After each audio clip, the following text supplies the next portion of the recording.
بسم اللہ الرحمن الرحیم۔ تمام سامعین کو حسنین خان کا خلوص بھرا سلام۔ میں ہوں حسنین خان اور آپ دیکھ رہے ہیں 14 ستارے یوٹیوب چینل۔ قارون حضرت موسیٰ علیہ السلام کے چچا یسار کا بیٹا تھا۔ بہت ہی شکیل اور خوبصورت آدمی تھا، اس لیے لوگ اس کے حسن و جمال سے متاثر ہو کر اس کو منور کہا کرتے تھے۔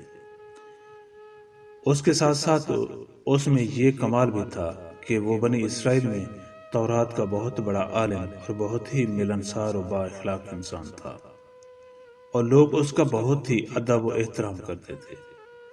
لیکن بے شمار دولت اس کے ہاتھ آتے ہی اس کے حالات میں ایک دم تغیر پیدا ہو گیا، اور سامری کی طرح منافق ہو کر حضرت موسیٰ علیہ السلام کا بہت بڑا دشمن ہو گیا اور اعلیٰ درجے کا متکبر اور مغرور ہو گیا۔ جب زکوٰۃ کا حکم نازل ہوا تو اس نے حضرت موسیٰ علیہ السلام کے روبرو یہ عہد کیا کہ وہ اپنے تمام مالوں میں سے 1000 حصہ زکوٰۃ نکالے گا، مگر جب اس نے مالوں کا حساب لگایا تو ایک بہت بڑی رقم زکوٰۃ کی نکلی۔ یہ دیکھ کر اس پر ایک دم حرص و بخل کا بھوت سوار ہو گیا، اور وہ نہ صرف زکوٰۃ کا منکر ہو گیا بلکہ عام طور پر بنی اسرائیل کو بہکانے لگا کہ حضرت موسیٰ علیہ السلام اس بہانے تمہارے مالوں کو لینا چاہتے ہیں، یہاں تک کہ حضرت موسیٰ علیہ السلام سے لوگوں کو برگشتہ کرنے کے لیے اس خبیث نے یہ گندی اور گھنونی چال چلی کہ ایک عورت کو بہت زیادہ مال و دولت دے کر آمادہ کر لیا کہ وہ آپ پر بدکاری کا الزام لگائے۔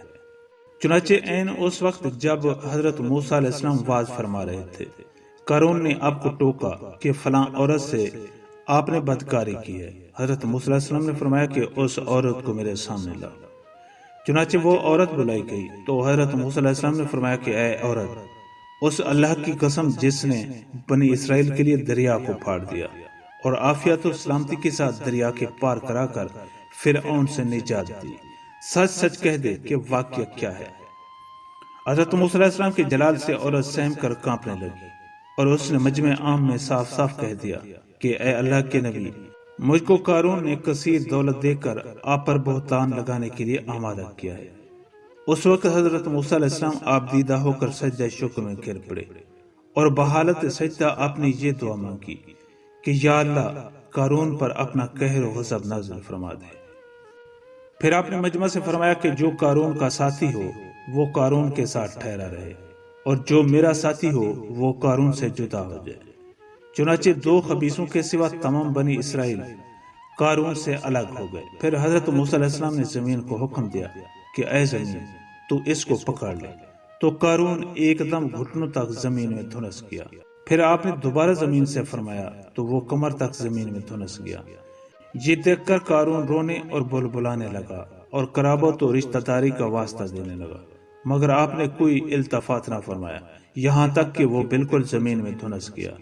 2 منحوس آدمی جو قارون کے ساتھ ہی ہوئے تھے لوگوں سے کہنے لگے کہ حضرت موسیٰ علیہ السلام نے قارون کو اس لیے دھنسا دیا تاکہ قارون کے مکان اور اس کے خزانوں پر خود قبضہ کر لے۔ آپ نے اللہ تعالیٰ سے دعا مانگی کہ قارون کا مکان اور خزانہ بھی زمین میں دفن ہو جائے۔ چنانچہ قارون کا مکان جو سونے کا تھا، اس کا سارا خزانہ سبھی زمین میں دھنس گئے۔